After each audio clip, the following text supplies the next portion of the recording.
Ladies and gentlemen, the relationship between Uganda and Kenya is now becoming very interesting to follow. And you will actually need to take time to keenly follow the developments that come based on this relationship. Within a time frame of 1 month, 3 key visitations are made to Uganda.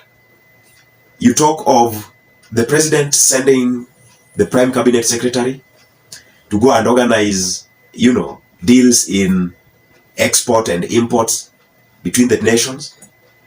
At the same time, you talk of the former president going to visit and meeting Yoweri Museveni.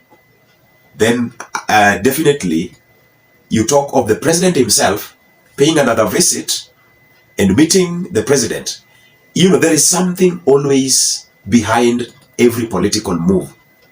That is where you listen to what they always say in politics, that there is nothing that happens in politics out of a mere coincidence. Every meeting that these political leaders, do take, they are not out of a coincidence. There is always an objective to be met.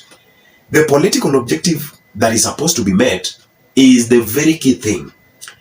The moment you see William Ruto goes to Uganda, as a president, of course, he goes there because of reasons of relations, and he can also go there as a representative of one of the countries in the East Africa, setting or the community.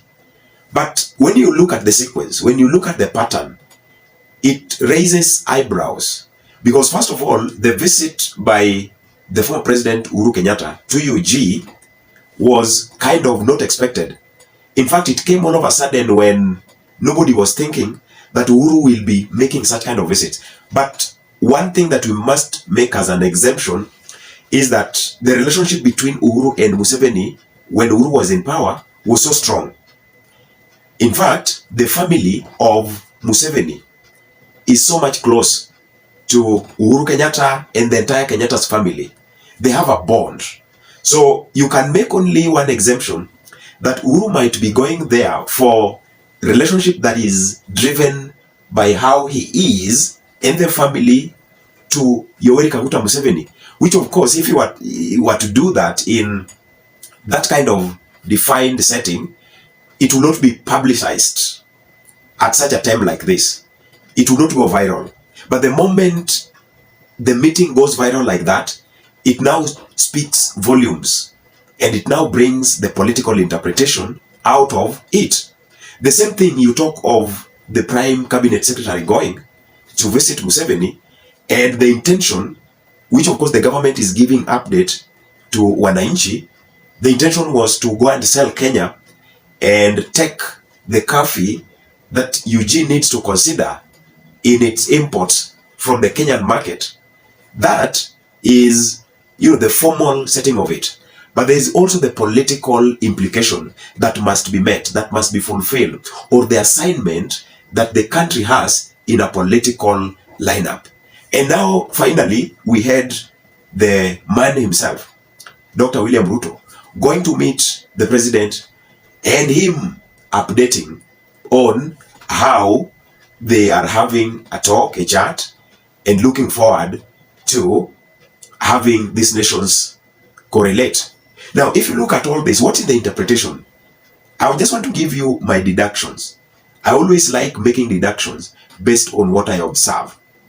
Now, the first thing, I believe William Ruto is still making international connections. And he always starts with where he can reach the fastest. And it is taking serious leaders in the East African setting to share their 1 shilling opinion and even their strategies that they think would work best for the countries to see harmony at the end of the day. Definitely, for the success of every trade, for the success of every mission that is championed for by the leaders who are supporting William Ruto, it must be backed up with peace initiative. It must be backed up with moves that would ensure that these two countries coexist in a very harmonious way.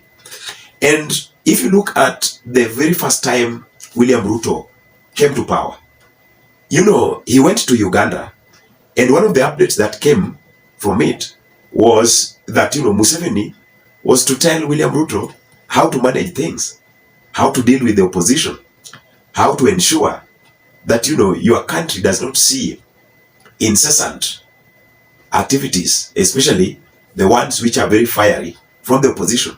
So you would also say that William Ruto knows how to take notes, and there are specific leaders that are always dear to him, and he always runs to them when he wants to take notes. And one of the very key ones among them is Museveni. So in this case, perhaps William Ruto reached a point where he needed to refresh his notes, he needed to refresh his mindset, and he needed to know the way forward on 1, 2, 3 things. And the only man that he has always run to, who is always closer to him, is none other than Museveni. If you look at the East Africa in its setting generally, you will realize that William Ruto has always desired to be closer to Museveni than any other, leader of the East African community. He is not closer to the president of Rwanda, Paul Kagame, because Paul Kagame's kind of ideology in his reign is totally different. And he thinks of a future that is beneficial for his country before bringing in the political interest first.